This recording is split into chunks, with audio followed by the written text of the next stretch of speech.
What's the hubbub? The DCU versus DCEU. What actually went wrong, and can it be fixed? For returning subscribers, a big thank you, by the way. For new viewers, welcome to the hubbub. Today, I'd like to start with asking, do you trust the James Gunn DCU reboot? Please share your thoughts in the comments below. By the way, also do the restore Zack Snyder's DCU YouTubers such as Harsh Critics or Aaron Fischer deserve the critiquing? I'll explain why that's an easy yes. Let's just jump into the video. To start things off, I've got a list of updates and rumor mill details straight from James Gunn, courtesy of Threads. Then I'll cover some debunking of Restore, SnyderVerse-centric channels, Harsh Critics and Aaron Fischer. All the rumors about Batman and Wonder Woman auditions are false as of now. I've heard from a scooper there is a casting list, and Adria Arjona is at the top of the list for Wonder Woman. However, I have to go off Gunn himself. If he's saying it's not moved into the audition phase, that is the current state we're at. The big news about Man of Tomorrow was the appearance of Brainiac. Aside from that, most of the major cast are characters we've already met. They are currently casting smaller roles, and if there are any surprise larger roles, it's being kept tightly under wraps. There will be no updates on The Brave and the Bold until the script is finished, which I talked about in the last video before his official update. Also, he doesn't want it to clash with the Batman Part 2. The term he used was, I don't want to cloud the Batsphere until after the Batman 2. This is exactly what I shared within the last couple of videos, so that checked out. There is some potential news that Christina Hodson of The Flash and Birds of Prey is reportedly set to write the script for Batman, The Brave and the Bold. She's worked on 2 fresh-rated Rotten Tomatoes movies of the DCU, SnyderVerse.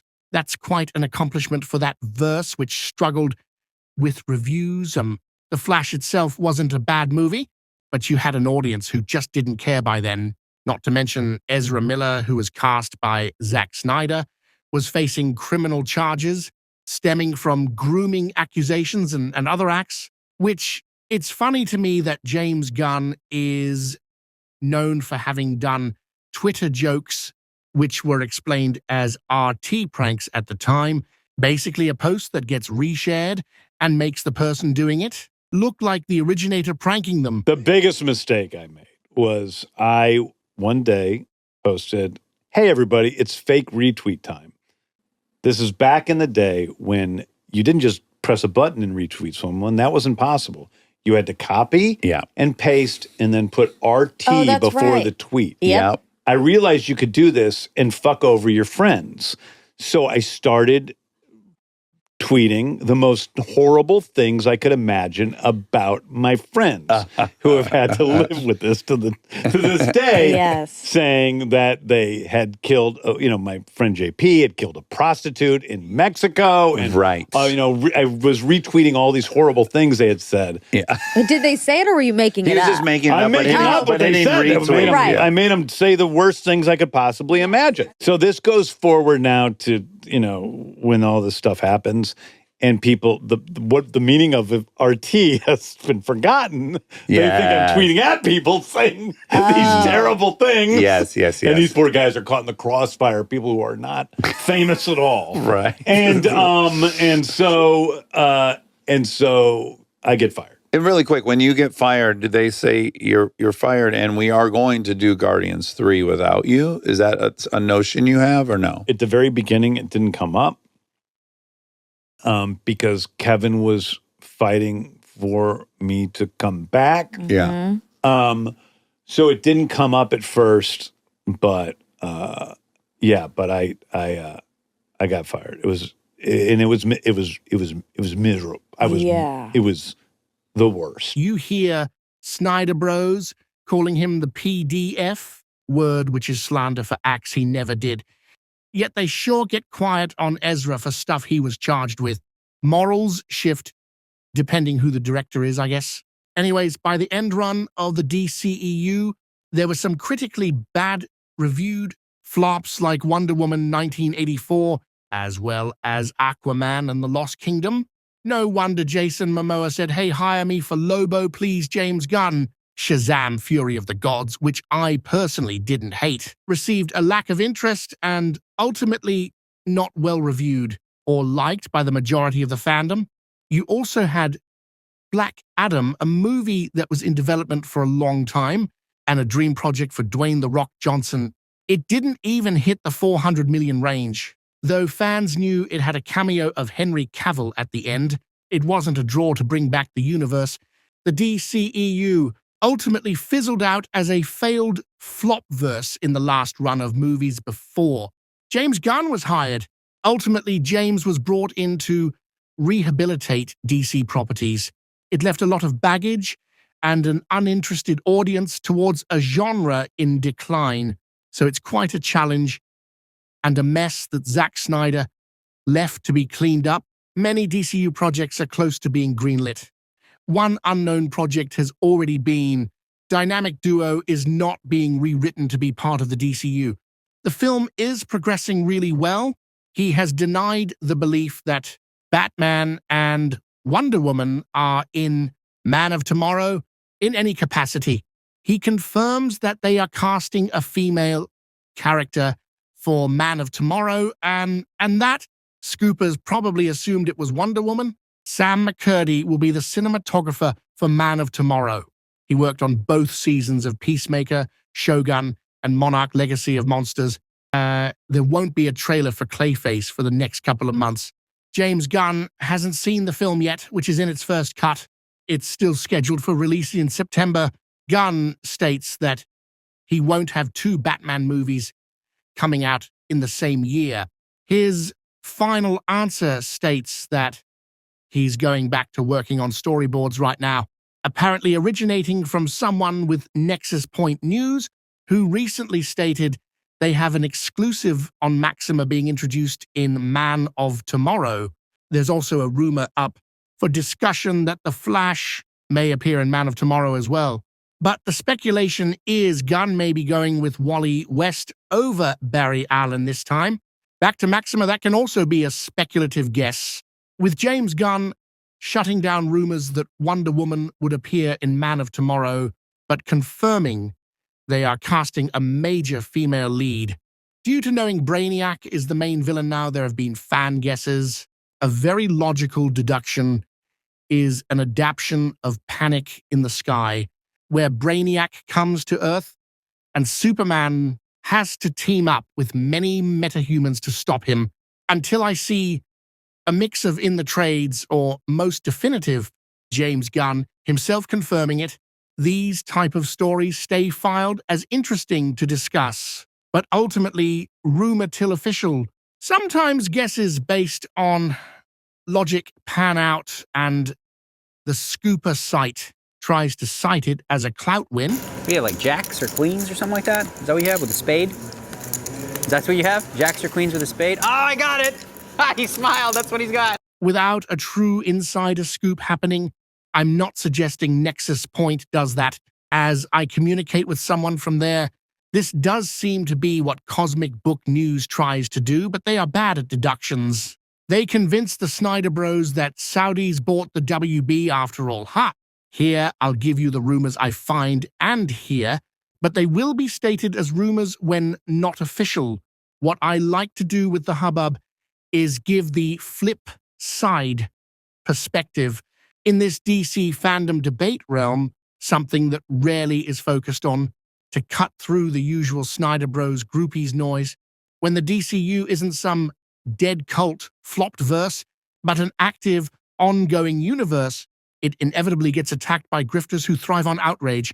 With that, you don't see a lot of DCU channels that cover the fake rage bait rumors that deservedly need debunked. And honestly, that's exactly what Harsh Critics has become. A fake rage baiter, lacking knowledge on his own subject matter. He talks about the SnyderVerse like he read the Wikipedia summary during a bathroom break. He calls it analysis, but it's really just feeding off vibes for those cult dudes that you see in comment section anywhere discussing James Gunn as DCU haters and pro-SnyderVerse. Hostile takeover of the DC-verse. It's all outrage and a ring light doing all the heavy lifting. It's backfiring now. He blocks even civil commenters who disagree. Faster than Warner Brothers canceled the DCEU. He basically turned the Restore the SnyderVerse crowd into walking propaganda, slogans just to juice subscriber numbers. Objectively, if he weren't pumping out lazy content and insta-blocking DCU/Gunn fans for having different opinions, he'd probably have double the viewership from the built-in exploit SnyderBro audience. Instead, he's serving pure slop content. One-take videos with, repeated like a broken record. The content is so lazy, even the sound tired. Maybe he will push a button for, like he does for applause. I'm not at war with him, but if he's too thin-skinned to take the call out for his actions, that's just too bad. Just because you can't compete with others due to being a grifter, you don't have to cry and run from the playground you helped build. Ha! Meanwhile, channels like BobaTalks, all shout out, by the way, his advice genuinely helped me, has put in 8 to 10 hours shooting and editing per video, showing real effort and respect for the audience. It's like each video is aimed for quality on a documentary-like level. It's just that good. Harsh critics. His studio setup screams, I bought a new weird Temu or Amazon office trinket and neon sign, but his arguments whisper, I didn't prepare. Their company may be in jeopardy because, again, Transformers hasn't been doing that well. I mean, the Sonic's movies are doing good, but they're starting to run out of ideas with that. There's only so much you can do with that. It's like he spends more time on his set look than preparing, real content. Every video is one take because editing would require effort, and effort isn't in the budget. He'd rather spend that on the Temu office toys ordering. He's not restoring the SnyderVerse. He's milking it like a cash cow that's already lactose intolerant. Watching him complain about the DCU is like listening to someone review a movie they never finished or possibly never started. And let's not forget the plagiarism factor. He steals topics from Tyrone Magnus like it's homework, then turns in the version with half the answers missing, no humor, no charisma, just the bare outline of someone else's work. He farms outrage the way mobile games farm microtransactions. Annoying, repetitive, and lazy design. His channel isn't about film discourse. It's about seeing how many times he can say James Gunn is bad before YouTube adores him. He talks more about James Gunn than his family. It's his meal ticket. Bottom line, put some work in, bro. Less grifting, fewer blocks. Don't be a coward from debating and start reading and learning about what you're going to discuss. Attempt to craft better editing and maybe learn the difference between real criticism and a YouTube channel built on being mad that other people aren't mad.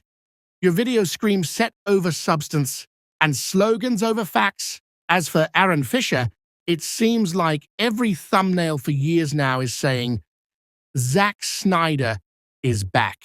I'll credit his presentation for not being lazy and menial as harsh critics, because he at least covers multiple screenshots and stories.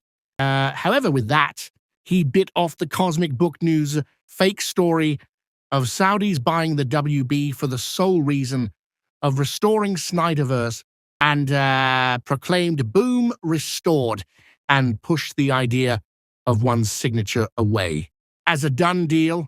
And do you know how many trades announced Zack is back? None. Do you know how many new Snyder DCEU movies have a green light in development? None again. Basically, they jump on a pro-SnyderVerse story, it fizzles out as false, and then they move on to next one, without even saying, oh, hey, when I said it was confirmed, I was wrong and nothing happened again. If Aaron's channel goes another decade, it's 10 years of confirming Snyder is back. He just showed a picture that means something. Meanwhile, in reality, we went from one Superman movie to a full Superman saga in development. Oh, and how's that Paramount hostile takeover going with Netflix's all-cash buyout? Or 45 days, not 17 in theater news? So let's talk substance then on this DCU versus DCEU fandom debate world. The DCEU, DC Extended Universe, also known as the SnyderVerse, was born with ambition and burdened by haste, chasing the shadow of Marvel's interconnected success. It sprinted toward team-ups before its heroes had time to breathe.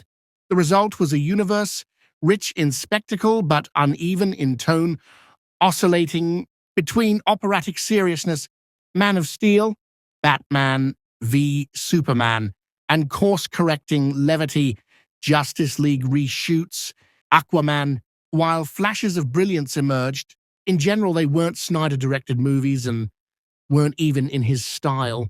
Aquaman, Wonder Woman, and the first Shazam movie were objectively good, but felt way different in tone than Snyder-made movies.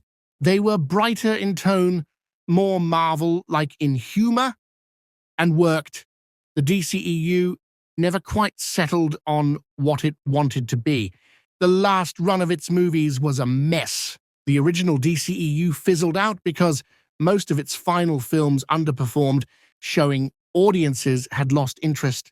Black Adam made $390 million. Zack Snyder miscast Ezra Miller as The Flash. And before Gunn was in charge of the DCU, The Flash movie was already under development, featuring his version of Zod as well, and did only $270 million. Shazam! Fury of the Gods did $130 million, all of which were far below blockbuster expectations. Even Aquaman and The Lost Kingdom at $430 million or so couldn't save the streak, highlighting inconsistent strategy and storytelling. With declining box office returns and a scattered creative vision, Warner Brothers decided to retire the old DCEU. The franchise died through a series of flops and missteps, clearing the way for James Gunn and Peter Safran's new DC universe and a fresh start to win back audiences, positioned less as a reset and more as an overhaul. Where the DCEU felt reactive, the DCU aims for intentional. In short, the DCEU tried to race. Superman died, returned, and was emotionally reset within the span of 2 films the DCU plans to build. It just has more against it in challenges to start. The DCEU came out in the superhero boom. The DCU is out during the decline of the genre, which was partially caused by the FlopVerse of the DCEU. Hopefully that patience to not catch up with Marvel and instead hit all quadrants of DC fans pays off. With that, it's today's Hubbub. By the way, this video is sponsored by nobody. Please then subscribe. And hey, look up, not back. No SnyderVerse, no problem. Wallets are open. Well, I knew you didn't bring me back because you like me. I don't. Not.